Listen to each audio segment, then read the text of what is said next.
Ona, meni kechiring. Anchadan beri yozmadim. Janglar tinmayapti. Kecha og'ir jang bo'ldi. Yaxshi inson, yaqin do'stimiz yo'qotdik.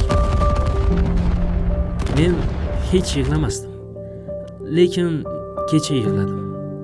Uni kechasi dafn qildik. Juda ham siqildim. Unga achindim ona. Sizni juda ham sog'indim. Esimda siz menga ko'ylagini dazmollab, mening Abdullam doim pokiza bola derdingiz. Hozir esa ustimda shinel, ust-boshim kir, qo'llarim esa qoraygan. Ona, iltimos yig'lamang. Biz uchun duo qiling. G'alaba albatta bo'ladi. Men bunga ishonaman. Hali yorug' kunlar keladi. Bizdan keyingi avlod albatta tinchlikda yashaydi. Qo'shnilar ham bilib qo'ysin. Sizning o'g'lingiz jang qilyapti. Taslim bo'lmadi. Sizni juda yaxshi ko'raman. O'g'lingiz